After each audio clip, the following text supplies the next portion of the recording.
Start broadcast and then start recording. Yeah. I think it's recording right now. Okay. Hari Om. Good morning to everybody who has arrived today. Thank you for coming. It is a pleasure to be part of the effort being run by Swami Chidanandji and Vibhaji on Fawai, Flame of Who Am I? The gratitude to them is almost inexpressible to keep this going week after week after week. Today our topic is inspired by the first mantra of Kenopanishad. No doubt many of us are fully aware of this mantra, but nonetheless the perspective today is to look at it as a student. I have no claims or no desire to try and conjecture as to what might be the nature of a realized soul, what might be the nature of Brahman. That is all beyond me personally. But at least as a student, we can try to see what else we can do, because that is something that seems to be something we can achieve by doing something to be a better student. Given that background, let us start with a brief prayer. Karacharanakritam vakkayajam karmajam va Shravananayanajam va manasam va paradham Vihitam avihitam va sarvametat kshamasva Jaya Jaya Karunabdhe Shri Mahadeva Shambho. The reason for beginning with this prayer, this is a prayer to Sri Shiva, is to say that is because first it draws attention to all our organs. It draws attention to our body, kara, charana, hands, feet. It draws attention to our voice, to our body, to our ears, to our eyes, and to our mind. And these are going to be the topic of the question that is raised in the Kenopanishad. So that is the reason why we picked this particular prayer. A second reason is, as we study the first mantra and reflect on the question that's posed in there, it becomes deeper and deeper and deeper. It goes deeper and deeper. And you cannot begin but admire the student. You cannot begin but believe that this is a perfect student who is asking an extremely hard question. Given such a high standard, often, and it is true in my own case, you feel that you are not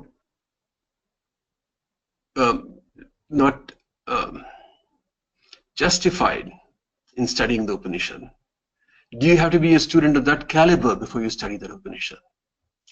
So the second part of this prayer, whatever aparadham, whatever sins I have committed, willingly or unwillingly, intentionally or unintentionally, all of them, please forgive them to Mahadeva, Shiva. At least for the duration of the next 45 minutes, let us set aside all our memories of what we might consider to be aparadha and focus just on this mantra. If it is difficult to place faith in Mahadeva, and it is difficult in my case, it is just as easy to place faith in your teacher, and the teacher will accept you as a student, as a sincere student. Even if that is difficult, it is very, very easy to forgive oneself. So for the duration of the discussion, let us forgive ourselves of all these aparadha and stay focused on the content. With that preamble, let us begin by looking at the Shanti Patha for this particular peace invocation for this particular Upanishad. Just 3 or 4 minutes and then we'll go straight into the mantra. Atha Kenopanishad. Om apyayantu mamangani vak prana chakshu shrotra matho balamindriyani cha sarvani sarvam brahma upanishadam maham brahma nirakuryam mama brahma nirakarot anirakaranamastu Anirakaranam me astu tadatmani nirate ye ya upanishadsu dharmaste mai santu te mai santu. Again, very simple, and it goes directly to the heart of the Upanishad, so it's worthwhile spending a few minutes. Is the request to please bring vigor, please bring sustenance to my organs. What a wonderful perspective. We are blessed with organs. We are blessed with eyes, ears, arms, limbs. We are blessed with a body, with a heart, with a mind. We want all of these to be vigorous, to be healthy, to be sustained. They're intended for action in this world, and they need to be firm and healthy to be able to perform their function. It is not a negation of the body. Apyayantu mamangani, please, please sustain my organs. Sarvam Brahma Upanishadam, all of these are the Brahman of the Upanishads. They are no different. It is not as if the body is somehow lesser. Sarvam Brahma Upanishadam, Maham Brahma Nirakuryam. May I never deny the Brahman of the Upanishads. Even worse, Mama Brahma Nirakarot. May the Brahman of the Upanishads never deny us. Let there be no denial. Let there be no denial of me. Lastly, Tadatmani Nirate, enjoying in the Atman, so to speak. Ya Upanishadsu dharmaha, those dharmas, those virtues that are described in the Upanishad, let them please be mine. Let them please be mine. Te mai santu. Let them be part of me. So when you look at this, again it draws attention to the body, to the mind. But more important, the only sin, the only aparadha we need to worry about is Brahma Nirakaranam.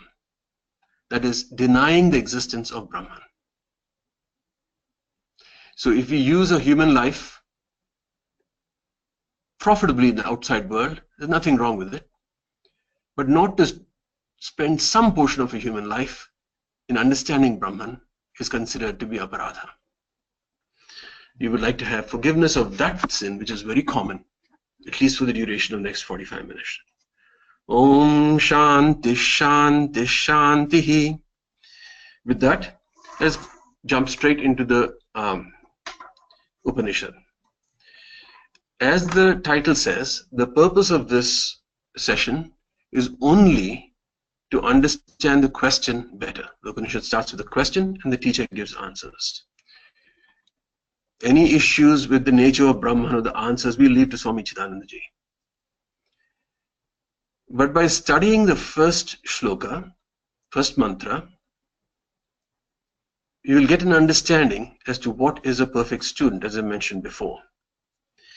It's just 2 lines, 4 thoughts, so to speak, and that will occupy us for several hours if need be. The mantra, and you probably are very, very familiar with this.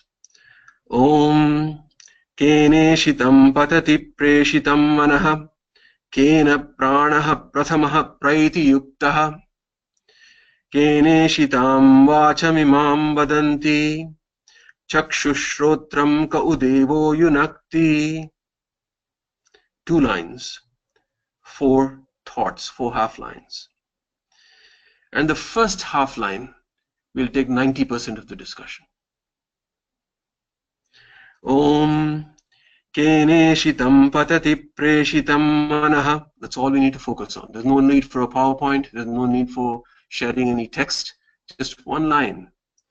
Om Kena, by what? Ishitam, desired, or intended by, or propelled by. Ishitam. Patati, touches, or falls, or reaches out. We'll leave Preshitam for a minute. Manaha. By what? Impelled by what? Desired by what? Propelled by what? does the mind fall on its objects? We'll come to Preshitam later on. Very simple question and very, very hard question. Unlike Swami Chidanandaji, I cannot speak extemporaneously, so I made some few points that I'd like to be able to touch. The first thing that strikes us, Kene shitam patati manaha, by what, impelled by what, does the mind fall on its objects? There is no I or mine here. There is no question, propelled by what do I go around and do this? There's no I. There's no mine. Nowhere does it say, propelled by what does my mind fall upon objects? Kene shitam patati manaha. Let's pay attention. Propelled by what does the mind fall, reach out, touch objects? This student, at least on the face of it, appears to have gone beyond I and mine. What does that mean? We'll spend a few minutes on that. The second thing that comes to, just as a feeling that comes through, is sincerity. It's a very sincere question. The student, he or she, has spent time worrying about this question, thinking about this question, has come to a certain stage and is unable to progress further and sincerely poses the question to the teacher. Some time ago, Swami Chinmayanandaji, Swami Chidananda's teacher, came to San Diego many, many times, and I had the opportunity, the blessing to spend time with him. And I have written down many questions that I intended to ask him and never submitted them. And I found those questions in my garage recently and I studied them. In comparison to this question, those questions are so shallow. This is a deep question. Let's spend some time. I and mine. This student has no sense of my mind or propelled by what do I use my mind. Nothing like that. Mine is a little easier to tackle than I. So many of us are grahasthas, meaning we have been married, we have children, we have households.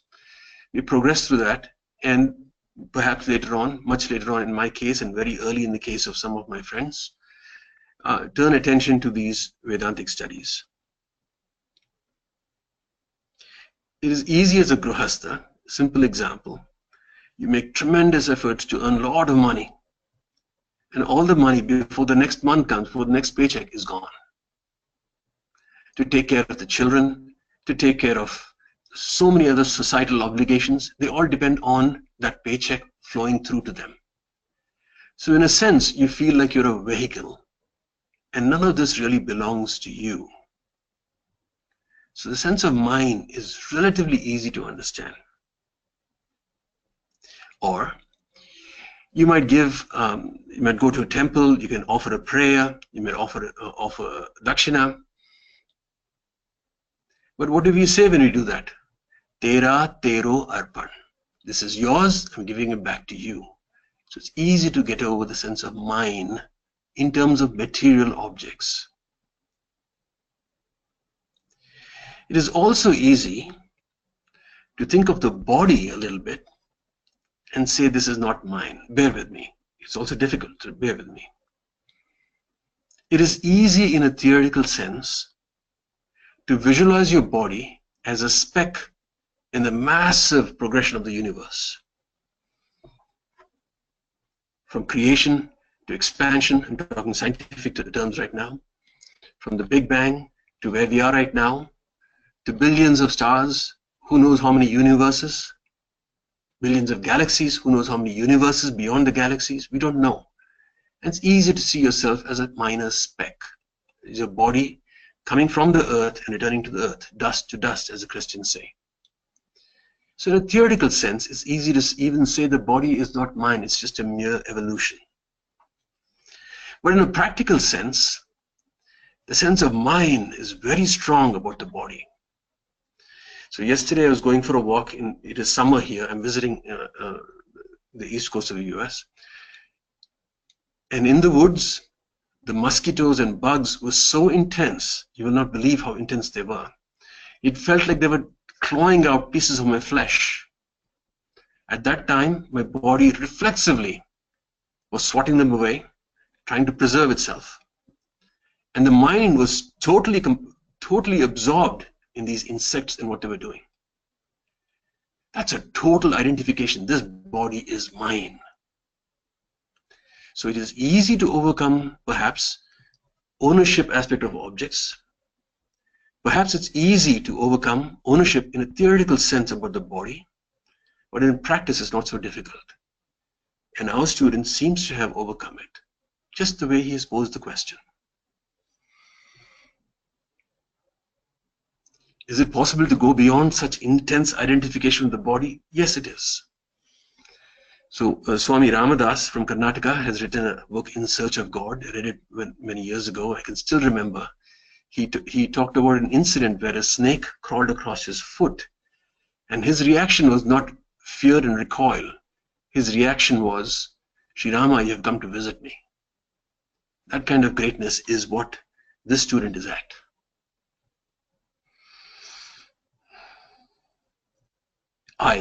We've talked about mine. Our student seems to have gone beyond I. Now, I seems to be overpowering. I did this, I did that. But fortunately for us less capable students, modern science provides some little help. I was recently reading a book by a professor at Caltech, Christoph Koch. He's a Maharshi in his own right. About the experiments that are being done for simple motor functions, simple functions like moving your hand. And they've mapped out the brain, what each part of the brain does, where there's electrical activity in the brain. They've done all these things. And they can clearly show that there's an intention to move, there's the movement itself, after which comes the sense of agency, it's I. And in his book, he suggests a very simple experiment without electrodes, without EEGs, without knowing which part of the brain to place electrodes, all this without that. And let us try it. So at the count of 1, 2, 3, each of us is going to take our hands together and clench them as hard as we can. 1, please do this in your house. 1, 2, 3.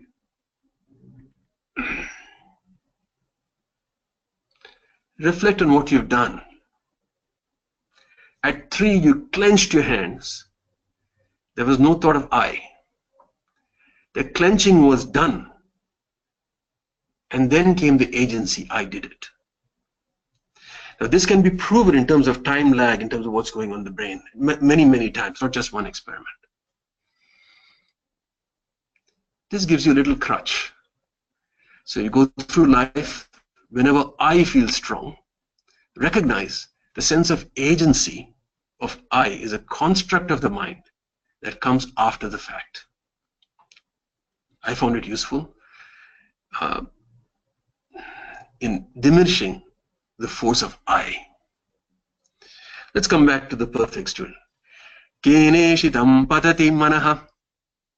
Motivated by what does this mind fall upon its objects? There is no sense of I or mine in this, and that we have used to try to explore what is it that we could do as other fellow students to learn from this perfect student. Also notice he says, Keneshitam patati manaha. He doesn't ask what is the mind. He asks, propelled by what does the mind reach out towards its objects? Wow. Many of us don't know what the mind is. We have not spent time thinking about it. So that's why I call him a perfect student.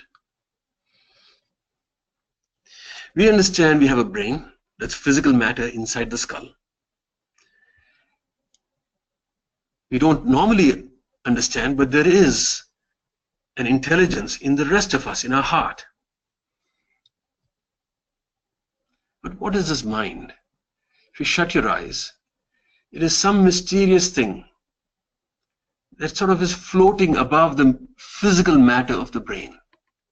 It is not physical matter. It is floating above the physical matter of the brain. Some mysterious thing.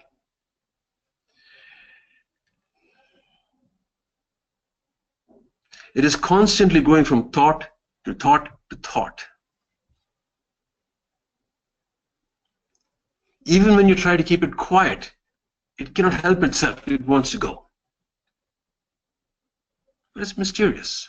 It's not matter. What is it? Is it a sense of I? That is the mind.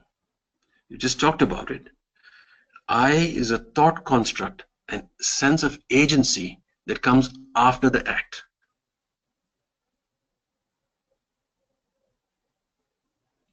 Is it a sense of mind which is very strong but can be overcome? Is it the intellect, the ability to think rationally, such as in mathematics, pure intellect? Is it emotions that overwhelm the mind and cause a twinge in your heart? Is it memory? The sum of all your experiences to date is memory. Is that what the mind is? Or earlier we talked about the sense of I, an action, something we do starts with an intention, action, and then a sense of urgency. Is it that intention?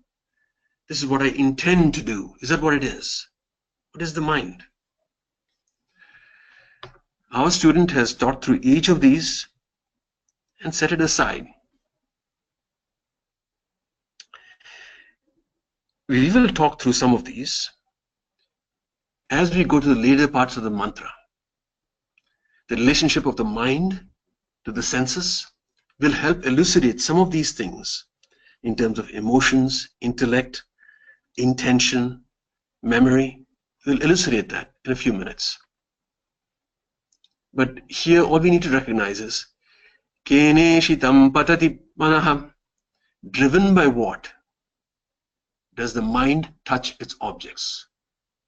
And the student does not ask, what is the mind?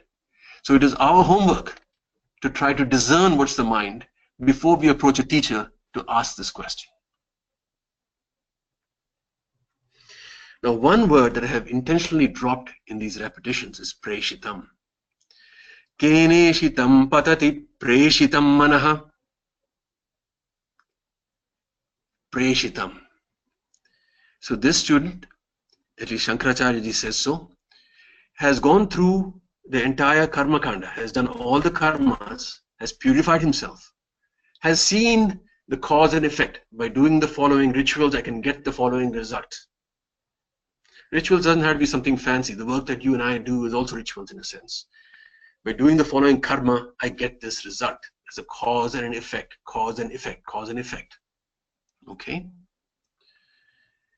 But in his meditation, where he's understood the nature of the mind, he recognizes the mind is impelled by something that does not appear to be a cause and effect. It's a force of the mind. It's a forcefulness that pushes the mind directly. Preshitam. So look at this question again. Keneshitam patati, preshitam manaha. Keneshitam, desired by what? Patati, falls, touches the mind. But how? Directly. It's not a cause and effect. It directly causes it to go and touch its objects. Lastly, this question is not directed towards what we might call attention. It's not that when does my mind pay attention to this sound? When does my mind pay attention to this beautiful form? That's not the question. The question is what propels that attention? Not when. What propels that attention? Similarly, the word consciousness I don't like because it seems to have a connotation of attention. So in the tradition of our country, we will call it Brahman.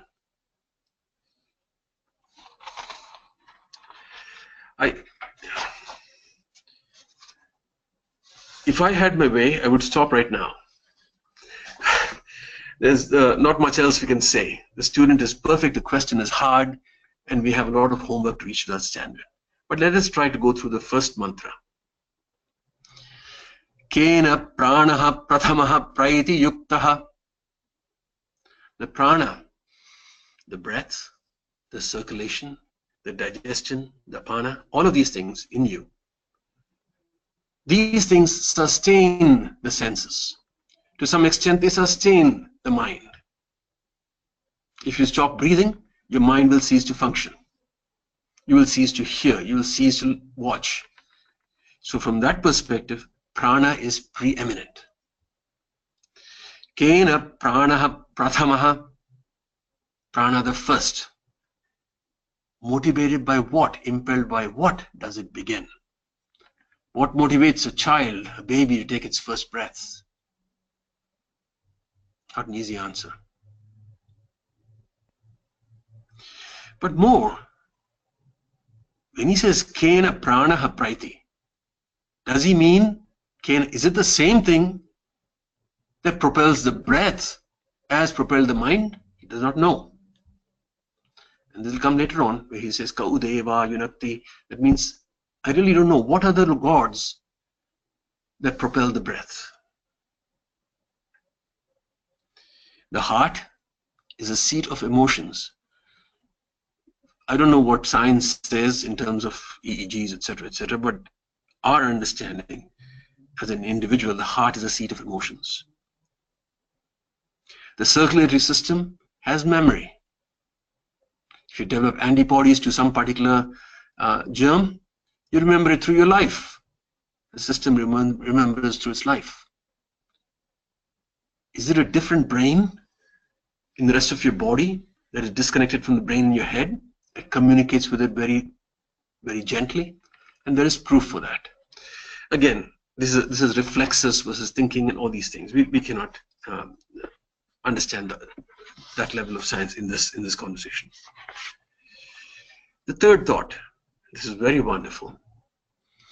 Kene shitam vachamimam vadanti. Suddenly, he turns to plural. Propelled by what do all these people speak their words? Plural, suddenly. Open your eyes, look around you, look at your fellow students. What propels them to speak? Two questions. One is, what is the God? What is the motive power behind speech? It's not just the brain. We'll talk about that too in the next mantra. Second, is the motive power in your neighbor the same as the motive in you? Is the Brahman in him the same as the Brahman in you? Sudden pivot to plural forces you to stand up and open your eyes and wonder, what is he saying? What is he asking? Also, vacham, speak, is very unique. These are words. You need to develop mind to mind, an agreement on language, and you need someone else to communicate, not so with ears or eyes. So plural comes very much into play when it comes to speech.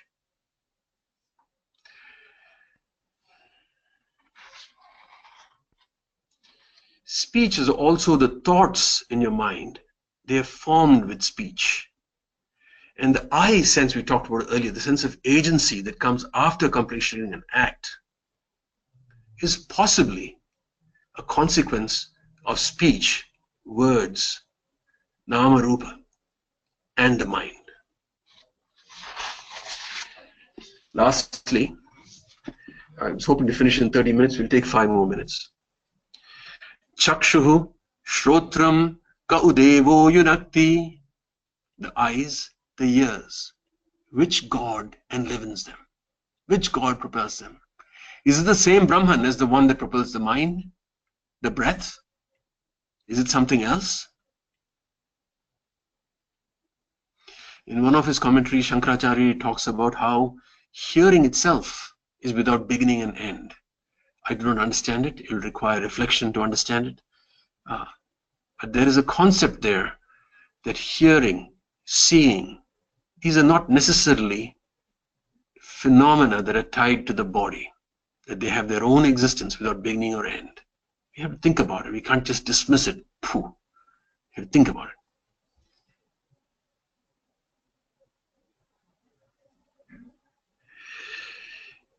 Something else to mention briefly, modern science helps us extend our senses. We can see further. We can see even what we cannot see. Microwaves, background radiation. We can see these things intellectually through instruments. But still, the question still remains. These are our senses. We bring the information in different forms to the senses, to the mind. Kau devo yunakti, which God propels them? So these are bits and pieces, in sense the mind, the breath, the speech, the eyes, the ears, bits and pieces. So let us spend a minute on the little dance that we play with ourselves.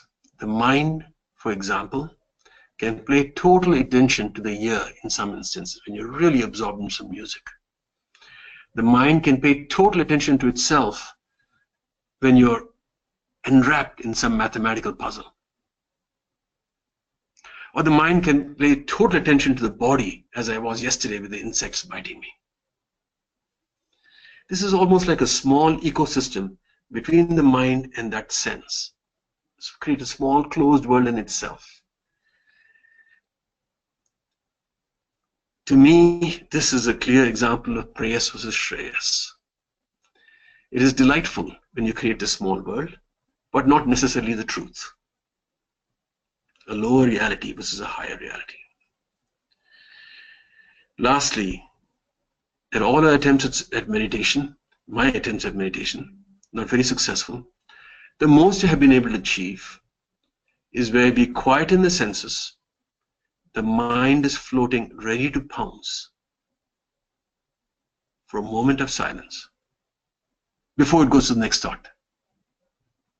And in that moment of silence, recognize that we are knocking at the door, asking for the grace of a teacher, asking for the grace of God. We are knocking at the door. Like we say, Dwar padha main tere. You cannot go beyond. You need a teacher. And this is the reason why on Guru Purnima Day, I thought I should try to pay respect to our teachers, because this is a limit that I have reached. And our perfect student has also reached that limit. He's approaching a teacher asking, Kau deva yunakti, kene shitam patati preshitam manaha. In closure, after this discussion, the question will arise, is all of this limited to humans and the human body? Or does this Brahman, if it is the same Brahman behind all these organs, is the same Brahman with your neighbor and you, does this extend to the rest of the universe? Does it extend to dogs, to trees, to grass, to the blue sky? We do not know. But this question is very powerful. It's a very hard question. It is worthwhile spending time contemplating on it, because we can begin to understand what kind of a standard a student should be before he or she is receptive to the teaching of the Guru. With that, I will close the prepared portion of this conversation. We'll open it up for discussion. Again, anything that goes beyond the question, please, let's reserve for Swami Chidanandaji next week. Today, we'll treat it like a typical study group where we talk to each other about our experiences in relation to these matters. Okay, anybody, please, you're welcome to contribute.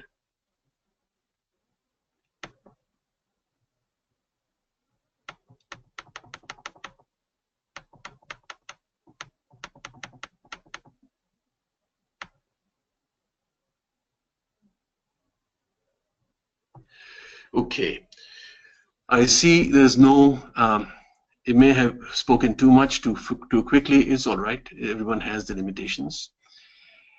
And I'm going to request Sheshadri Denduluri, who I know has thought about these matters, to share something with us. Would you be willing, Sheshadri?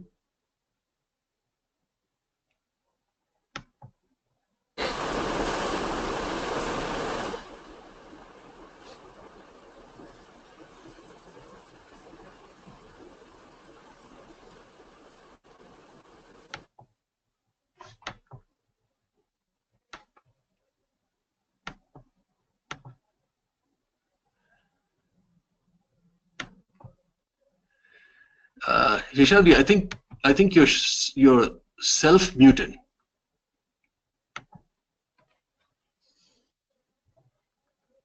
Is that better now? Thank you. Please. Okay, I've been drawn into this conversation willy-nilly, but yeah, this is an eternal struggle for any sadhaka of how do you essentially grapple with this question, and this is, as Krish Chilukuri said, very, very fundamental. And all of sadhana that I have been trying to do for the last 15 years under the supervision of some great gurus, my own guru Swami Virajeshwara, who left his body 3 years back, and the Jagat Guru of Sringeri, Bharati Tirtha Mahaswami, is all about somewhere detaching this mind-body complex from that great eternal Brahman and trying to identify with that Brahman. And, you know, the way I have conceptualized is basically there is this whole Atma Paramatma complex, which we all intellectually understand is one and the same. And then below that is the big box of samsara, if you can visualize, a big rectangular box in which we have the operating system, which is the ego, the mind, the intellect, and then the memory, and the mind and intellect, ego, and the memory. And then below that, the whole thing descends into the world through our feelings, our thoughts, and then those thoughts attach on to the various, through the sense organs to the sense objects. So that's exactly the picturization that we have been discussing for the last 45 minutes or so. And the whole purpose of sadhana is how do we, in some sense, jump out of this box, at least temporarily, during this 45 minutes or 1 hour of sadhana that each of us try to do every day, and then identify with the supreme consciousness. And what has helped me a lot is, you know, to sort of come out of this whole body-mind-intellect complex and imagine that there is an observer looking at this whole structure that we call my body, mind, intellect. So the observer is just standing outside and not necessarily in a physical form, and how you visualize it is up to your imagination. And then you start thinking, hey, there's a thought going on, but the observer, does it care about what is the thought? There is some pain or a leg cramp, and the observer really looks at it and says, hey, that pain doesn't bother me one bit. I have not caused the pain, I have not caused the thought. And it's just observing. And then when you just spend time on this question, you start identifying that this observer is there everywhere across the whole cosmos. And that is the real you. And that's the process that I found as a practical answer to this question. I've talked too much more than what Krish might have had in mind, but it's really something which you can start touching the envelope of the Brahman by this process of an observer meditation. And that's something really powerful, because otherwise we go around in loops trying to figure out how do I still the mind. But actually you can try for yourself. The moment you get on and look at it as an observer, everything seems irrelevant suddenly. And you say, hey, yeah, that's the real me. Why the hell did I get trapped into thinking that this thought is me, this body is me? And you jump out of it. And of course, then where is the observer? It's everywhere. It's also within you. It's outside. It's within everybody and across. So finally, I sort of conclude that it's subtler than the subtlest, the observer. It is smaller than the smallest, larger than the largest, brighter than the brightest, and purer than the purest, because it has no attributes. So that's my take on this. Thank you. Thank you very much. I see a question from A.R. Gunty.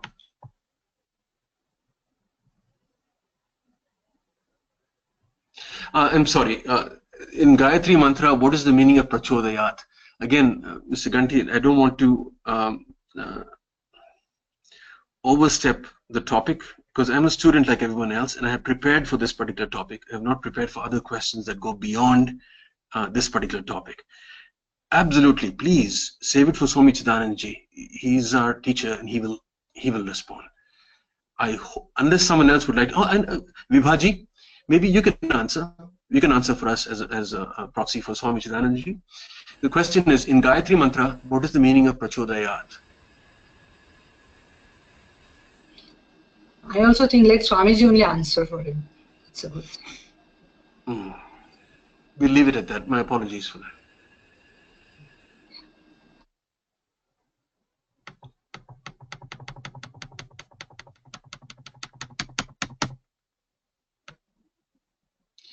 So, in Gayatri Mantra, and each of us, we're not Sanskrit scholars, but when I chant it, it means please give it to me, or Dhyo Yona Prachodayat, please enter me, give it to me. That's how I view it. Okay, we'll leave it at that. So we will close early today. There are not too many questions. So I'd like to summarize. We started with a prayer where we said it is okay to ask for forgiveness because not all of us are perfect students. Second, we looked at the Shanti Pata of Kenopanishad and focused on what is the main, what is the meaning of a sin, okay? That is to deny the existence of Brahman. And we talked about what that means. Not deny the existence of Brahman, but to not pay attention to the existence of Brahman. We talked about that.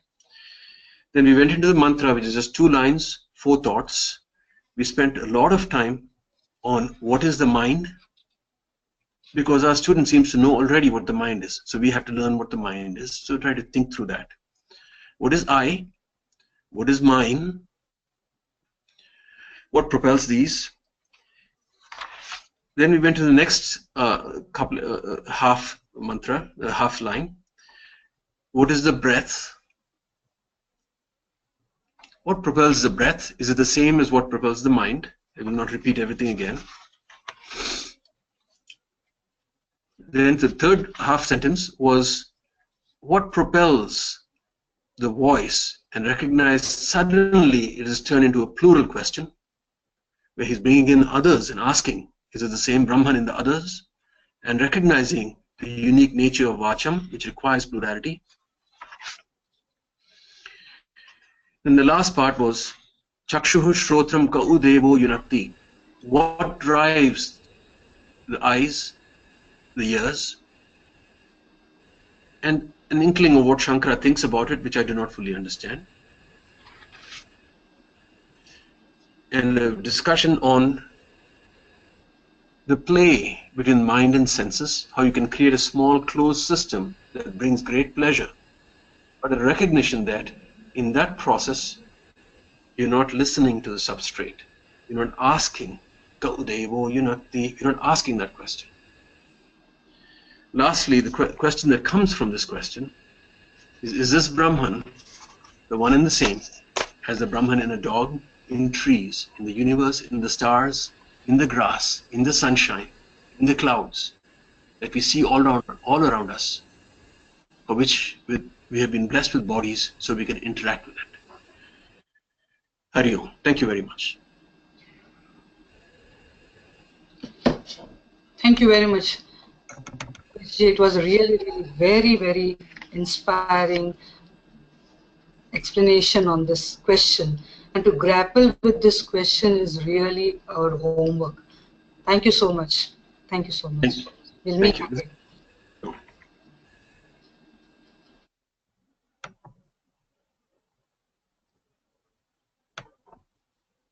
Can you please